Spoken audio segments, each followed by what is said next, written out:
എല്ലാവർക്കും നമസ്കാരം. Welcome back to നിയാൻസ്.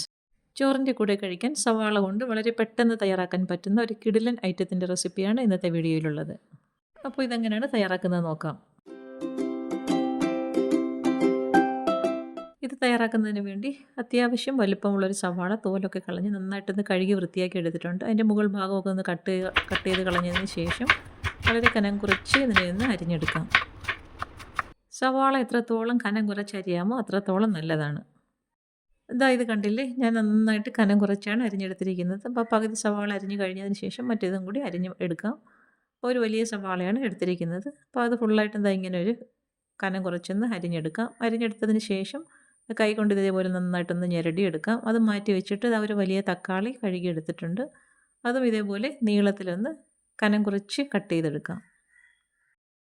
ഇതെല്ലാം നമുക്ക് കൈ കൊണ്ട് നന്നായിട്ട് ഞെരടി ചേർക്കാനുള്ളതാണ്. അതുകൊണ്ടാണ് എത്രത്തോളം കനം കുറച്ച് അരിയാമോ അത്രത്തോളം നല്ലതാണെന്ന് പറഞ്ഞത്. അപ്പോൾ തക്കാളിയും ആ ഒരു രീതിയിൽ നന്നായിട്ട് കനം കുറച്ച് അരിഞ്ഞെടുക്കാം. അപ്പോൾ ആ ഒരു തക്കാളി ഇതേപോലെ അരിഞ്ഞെടുത്തിട്ടുണ്ട്. ഇനി ഇതിലേക്ക് ഒരു പച്ചമുളകും കൂടി അരിഞ്ഞെടുക്കണം. അതും വളരെ ചെറുതായിട്ട് രണ്ടായിട്ടൊന്ന് കീറിയതിന് ശേഷം വളരെ കുഞ്ഞിതായിട്ടൊന്ന് അരിഞ്ഞെടുക്കാം. അരിഞ്ഞെടുത്തിട്ട് അത് മാറ്റി വയ്ക്കാം. ഇനി നമുക്കിതെല്ലാം കൂടെ മിക്സ് ചെയ്യാനുള്ളൊരു പാത്രം എടുക്കാം. അതിലേക്ക് അരിഞ്ഞു വെച്ചിരിക്കുന്ന സവാള ഇട്ട് കൊടുക്കുന്നുണ്ട്. അതിൻ്റെ കൂടെ തന്നെ തക്കാളി ചേർത്ത് കൊടുക്കാം. തക്കാളി ഇട്ട് കൊടുത്തിട്ട് നമ്മൾ അരിഞ്ഞു വെച്ചിരുന്ന പച്ചമുളകും കൂടി ചേർത്ത് കൊടുക്കാം. ഇനി ഇതിലേക്ക് ആവശ്യത്തിനുള്ള ഉപ്പ് ഇട്ട് കൊടുക്കാം. ഉപ്പും കൂടി ഇട്ട് കൊടുത്തതിന് ശേഷം കൈ കൊണ്ട് നല്ലതുപോലെ ഒന്ന് ഞെരടി കൊടുക്കണം. കൈ കൊണ്ട് നമ്മൾ എത്രത്തോളം ഇത് ഞെരടി ചേർക്കാവോ അത്രത്തോളം ഇതിന് ടേസ്റ്റ് കൂടും. അപ്പോൾ ഈ ഒരു രീതിയിൽ നല്ലതുപോലെ ഒന്ന് ഞെരടി കൊടുക്കാം.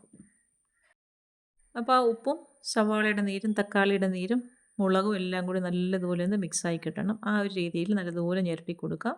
ഇനി ഇതിലേക്ക് ചേർത്ത് കൊടുക്കേണ്ടത് തൈരാണ്. ഒരുപാട് പുളിയില്ലാത്ത തൈരാണ് ചേർത്ത് കൊടുക്കേണ്ടത്. അപ്പം തൈരും ചേർത്ത് കൊടുത്തതിന് ശേഷം നല്ലതുപോലെ ഒന്ന് മിക്സ് ചെയ്ത് കൊടുക്കാം. നമുക്ക് ഉള്ളതിനനുസരിച്ച് തൈര് ചേർത്ത് കൊടുക്കാം. ഗ്രേവി കുറച്ചധികം വേണമെന്നുണ്ടെങ്കിൽ അത്രത്തോളം തൈര് ചേർത്ത് കൊടുക്കണം. അപ്പോൾ ഇതേപോലെ തൈര് ചേർത്ത് കൊടുത്തതിന് ശേഷം കുറച്ചുകൂടി തൈര് ചേർത്ത് കൊടുക്കാൻ തോന്നി അങ്ങനെ കുറച്ചുകൂടി ഇതിലേക്ക് ഒഴിച്ചു കൊടുക്കുന്നുണ്ട്. വീണ്ടും ഇത് നന്നായിട്ടൊന്ന് മിക്സ് ചെയ്ത് കൊടുക്കാം. അപ്പോൾ ചേർത്ത് കൊടുത്ത തൈര് നല്ലതുപോലെ സവാളയിലേക്കൊന്ന് മിക്സായി കിട്ടണം. ആ ഒരു രീതിയിൽ മിക്സ് ചെയ്ത് കൊടുത്തതിന് ശേഷം മാറ്റി വയ്ക്കാം. ഇനി ഇതിലേക്ക് കുറച്ച് കാര്യങ്ങളൊന്ന് ചേർത്ത് കൊടുക്കാനുണ്ട്. അപ്പോൾ ഒരു പാൻ അടുപ്പിൽ വെച്ച് കൊടുക്കാം. അതിലേക്ക് വെളിച്ചെണ്ണ ഒഴിച്ച് കൊടുത്തൊന്ന് ചൂടാക്കി എടുക്കണം. വെളിച്ചെണ്ണ നന്നായിട്ട് ചൂടായി വരുമ്പോൾ കടുക് ഇട്ട് കൊടുക്കാം. കടുക് ഒന്ന് പൊട്ടി വരുന്ന സമയത്ത് കുറച്ചധികം ചുവന്നുള്ളി ചെറുതായിട്ട് അരിഞ്ഞത് ചേർത്ത് കൊടുക്കാം. അതിൻ്റെ കൂടെ തന്നെ കറിവേപ്പിലയും കൂടി ഇട്ട് കൊടുക്കുന്നുണ്ട്. ഇനി ഇതെല്ലാം കൂടി നല്ലതുപോലെ ഒന്ന് എണ്ണയിൽ കിടന്ന് മൂത്ത് വരണം. ആ ഉള്ളിയൊക്കെ നന്നായിട്ടൊന്ന് മൂത്ത് വരണം. അപ്പോൾ ഉള്ളിയൊക്കെ നല്ലതുപോലെ ഒന്ന് മൂത്ത് വന്നിട്ട് ഈ സമയത്ത് ഫ്ലെയിം ഓഫ് ചെയ്ത് കൊടുത്തതിന് ശേഷം ഒരു നുള്ളു മുളക് പൊടിയും ഒരു നുള്ളു മഞ്ഞൾപ്പൊടിയും കൂടി ചേർത്ത് കൊടുക്കാം. ഒരു 1/4 ടീസ്പൂൺ അളവിൽ മുളക് പൊടി ചേർത്ത് കൊടുക്കാം. പിന്നീട് ഇത് നല്ലതുപോലെ ഒന്ന് എണ്ണയിലിട്ട് മൂപ്പിച്ചെടുക്കണം. ആ എണ്ണയുടെ ചൂട് മതിയാകും.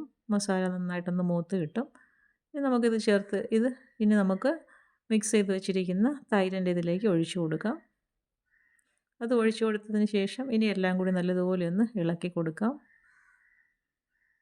അപ്പോൾ കണ്ടില്ലേ, എല്ലാം കൂടി നന്നായിട്ടൊന്ന് മിക്സ് ചെയ്ത് കൊടുക്കാം. അപ്പോൾ നല്ല സൂപ്പർ ടേസ്റ്റാണ്. ചോറുണ്ണാൻ വേറെ ഒരു കറികളുടെയും ആവശ്യമില്ല. ഇത് മാത്രം മതിയാകും. ഇത് കണ്ടില്ലേ, ആ മസാലയൊക്കെ നല്ലതുപോലെ തൈരിലൊന്ന് മിക്സായി കിട്ടണം. ആ ഒരു രീതിയിൽ നന്നായിട്ടൊന്ന് ഇളക്കി കൊടുക്കാം. കറി വയ്ക്കാനൊക്കെ മടിയുള്ള സമയത്തോ അല്ലാന്നുണ്ടെങ്കിൽ വേറെ കറി വയ്ക്കാൻ നമുക്ക് വേറെ ഐറ്റംസ് ഒന്നും വീട്ടിലില്ലാതിരിക്കുന്ന സമയത്തൊക്കെ ചോറുണ്ണാൻ ഈ ഒരു ഐറ്റം മാത്രം മതിയാകും. നല്ല അടിപൊളി ടേസ്റ്റാണ്. ഉറപ്പായിട്ടും ഈ ഒരു രീതിയിൽ ഇങ്ങനെയൊന്ന് തയ്യാറാക്കി നോക്കുക. വളരെ ഈസി ആയിട്ട് തന്നെ നമുക്കിത് തയ്യാറാക്കി എടുക്കാൻ പറ്റുകയും ചെയ്യും.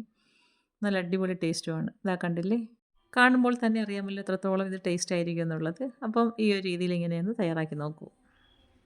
ഇനി ചോറിലേക്ക് കറി വിളമ്പി വെച്ച് കൊടുക്കാം. ഇനി നന്നായിട്ടൊന്ന് കുഴച്ച് കഴിക്കാം. നല്ല അടിപൊളി ടേസ്റ്റാണ്.